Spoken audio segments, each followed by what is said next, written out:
Baiklah, selamat siang, salam sejahtera untuk kita semua. Hari ini saya akan menjelaskan tugas ke-12 dari standar regulasi, yaitu menjelaskan salah satu contoh SNI dari suatu produk dan juga membuat latar belakang mengapa standar pada produk tersebut sangat penting dan kemudian bagaimana standar tersebut dibuat. Nah, pada saat ini untuk tugasnya saya mengambil contoh standar pada suatu produk SNI, yaitu air minum dalam kemasan. Adapun contoh mereknya adalah Aqua.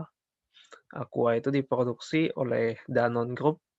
Itu salah satu produk air minum dalam kemasan atau kita singkat AMDK. Itu merupakan jenis air mineral karena AMDK ada yang air mineral ataupun air demineral. Nah, produk air minum dalam kemasan tersebut sangat penting untuk memiliki SNI karena air minum dalam kemasan, terutama air mineral, merupakan suatu produk yang sangat sering digunakan oleh masyarakat sehari-hari, baik itu untuk dikonsumsi maupun untuk hal-hal lainnya. Akan sangat berbahaya jika air minum dalam kemasan tersebut tidak memiliki standar, terutama di tempat tinggal kita yaitu di Indonesia menggunakan standar SNI. Jadi produk tersebut harus memiliki SNI karena digunakan oleh masyarakat luas. Karena bila tidak memiliki SNI, maka kita tidak bisa menjamin kualitas dari produk tersebut serta kebersihannya maupun zat-zat apa saja yang terkandung di dalamnya. Bisa saja jika tidak ada yang menguji dari standar produk tersebut, maka zat-zat berbahaya pun bisa menyebar melalui produk tersebut terhadap masyarakat yang menggunakannya.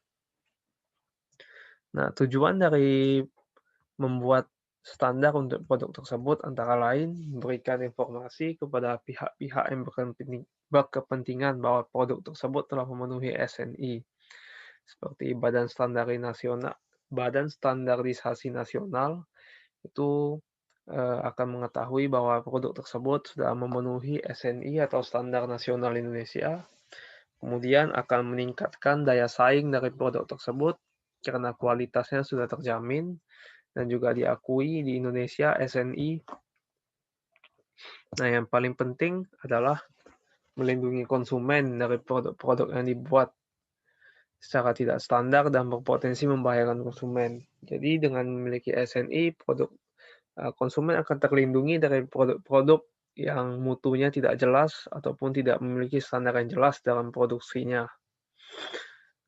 Kemudian meningkatkan keberterimaan produk oleh konsumen. Nah, ini adalah salah satu juga pentingnya standar, karena masyarakat yang cerdas akan memilih produk yang sudah memiliki standar nasional Indonesia karena memiliki mutu yang sudah terjamin.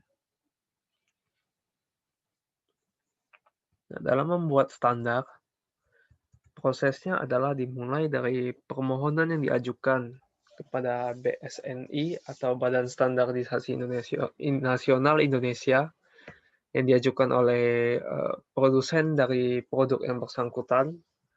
Nah, kemudian akan ada lembaga-lembaga yang ditunjuk oleh Badan Standarisasi Indonesia untuk mengaudit pabrik. Itu untuk mendapatkan SNI tidak cukup hanya mengaudit mutu dari produk tersebut saja, tetapi pabriknya juga akan diaudit, mulai dari proses, manajemen, serta pengolahan limbah, semuanya akan diaudit oleh Badan Standarisasi Indonesia. Nah, untuk menguji mutu dari produk air minum dalam kemasan, itu harus memenuhi SNI 01-3553/2006 tentang air minum dalam kemasan. Dalam hal ini kita akan mengacu pada bidang yang khususnya air mineral.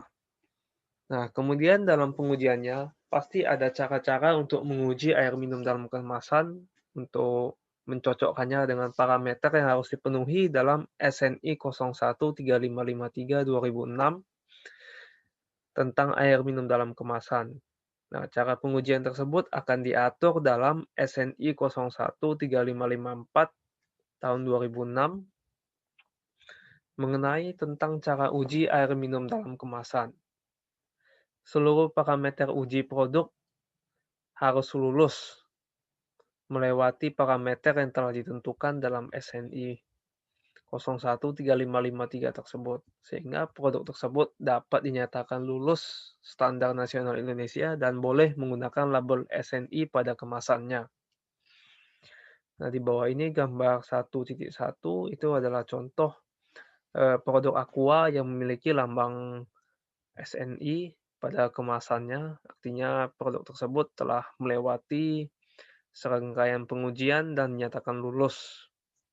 Artinya mutunya sudah terjamin dan sesuai dengan SNI. Nah, di bawah ini adalah contoh-contoh tabel persyaratan mutu air minum sesuai syarat mutu pada SNI 013553. Misalnya parameternya adalah bau, maka untuk air mineral kita lihat yang air mineral karena Aqua itu merupakan air mineral, bukan air demineral. Maka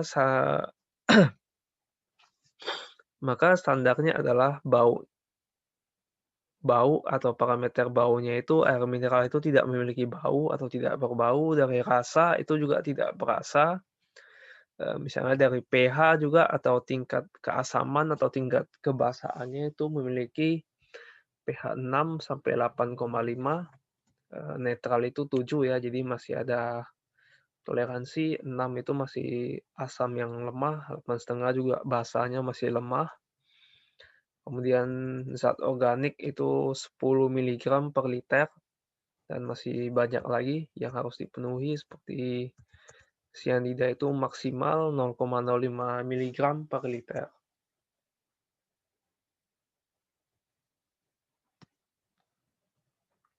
Nah, kemudian pada minggu 13 kita diminta bagaimana menguji produk berdasarkan standar tersebut, serta apa manfaat standarnya bagi ekonomi Indonesia.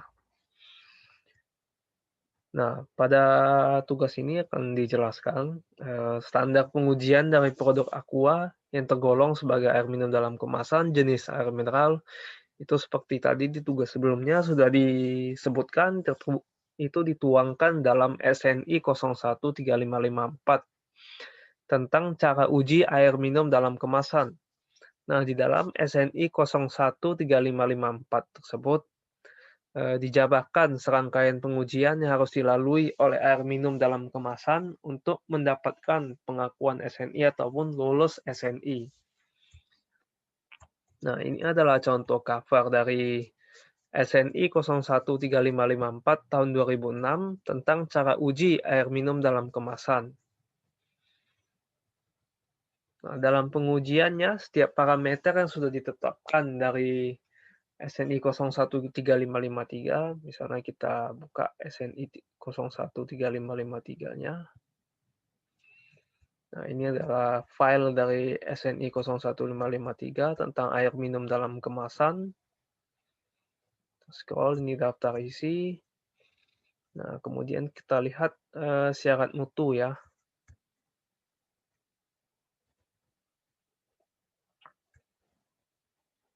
Ini acuan normatif ya. Nah, syarat mutu misalnya itu bau, tidak berbau, rasa itu normal, pH 6 sampai 8,5 untuk air mineral seperti yang tertuang di tabel tadi. Contoh cemaran logam. Nah, cara uji. Nah, semua cara uji mengacu pada SNI 013554.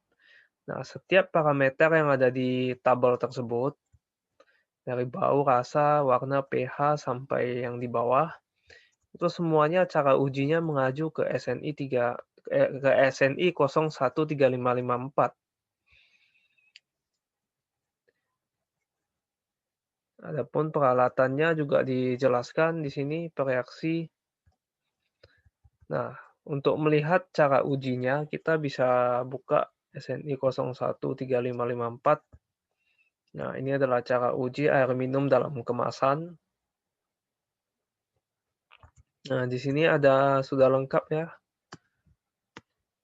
untuk mengujinya, cara-cara ujinya. Kita langsung lihat cara ujinya. Nah, yang pertama itu menguji keadaan, yaitu bau dan rasa. Prinsipnya itu tidak menunjukkan bau dan rasa yang tidak normal. Nah, kita lihat pada tabel di atas. Nah, tidak berbau dan rasa normal itu sesuai juga di sini. Juga disebutkan cara ujinya, prinsipnya itu tidak menunjukkan bau dan rasa yang tidak normal. Nah, untuk mengujinya diuji secara organoleptik. Ya, ini maksudnya dia diuji dengan cara mengandalkan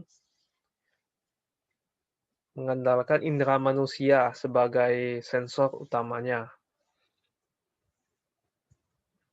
Kemudian untuk menguji warnanya, di sini untuk warna juga unit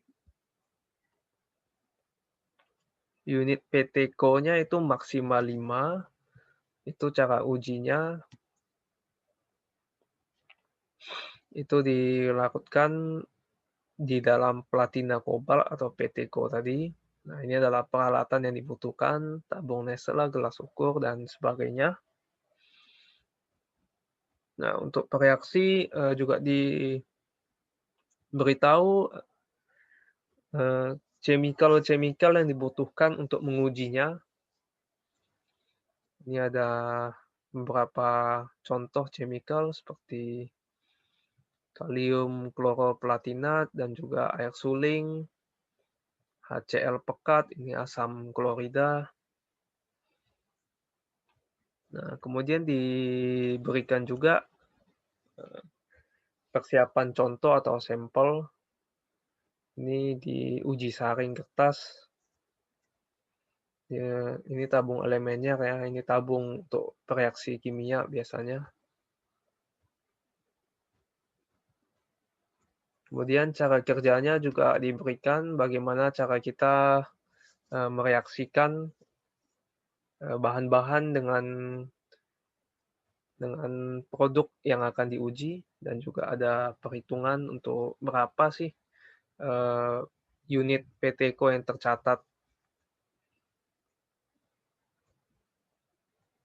Kemudian pH ini juga ada dijelaskan bagaimana pH juga maksimal 6 sampai 8,5. Di sini dijelaskan bagaimana cara mengujinya. Nah, jadi SNI 013553 dan SNI 013554 itu bersinergi ya. SNI 013553 menjelaskan standar dari nilai parameter-parameter yang harus dipenuhi oleh air minum dalam kemasan. Sedangkan SNI 013554 itu menjelaskan bagaimana menguji setiap parameter dari air minum dalam kemasan. Nah, hasilnya itu harus memenuhi standar yang ditetapkan di dalam SNI 013553. Dengan cara mengujinya itu harus mengikuti SNI 013554. Nah, kemudian manfaat ekonomi yang didapatkan dari pengujian standar dan standarisasi produk tersebut adalah industri-industri di Indonesia dapat meminimalkan berbagai faktor dalam produksi AMDK, sehingga itu ada efisiensi terhadap cost dan juga SDM atau sumber daya manusia. Jadi dapat meningkatkan nilai produk sehingga industri di Indonesia itu semakin berkembang. Kemudian produk yang dihasilkan oleh industri Indonesia dalam standar ini yaitu AMDK itu akan memiliki keandalan karena sudah teruji standarnya sehingga dapat diakui dan dapat juga bersaing di pasar yang lebih luas, meningkatkan pertumbuhan ekonomi Indonesia. Kita tidak perlu lagi mengimpor air mineral atau air bersih karena di dalam sudah ada standarnya, produk kita sudah memiliki standar yang baik, sehingga tidak perlu impor lagi dan apabila standar kita itu semakin bagus, bersaing di pasar yang lebih luas, misalnya kita dapat ekspor air minum dalam kemasan ke luar negeri, itu dampaknya juga akan menjadi pemasukan bagi negara. Baiklah, sekian penjelasan saya mengenai tugas dari standar regulasi, mengenai standar yang saya ambil itu contohnya standar air minum dalam kemasan, baik cara ujinya maupun juga persyaratan yang dibutuhkan, standarnya, nilai-nilai mutu dan parameter yang dipenuhi dalam air minum dalam kemasan, serta manfaatnya dan bagaimana membuat standarnya. Atas perhatiannya saya ucapkan terima kasih. Selamat siang.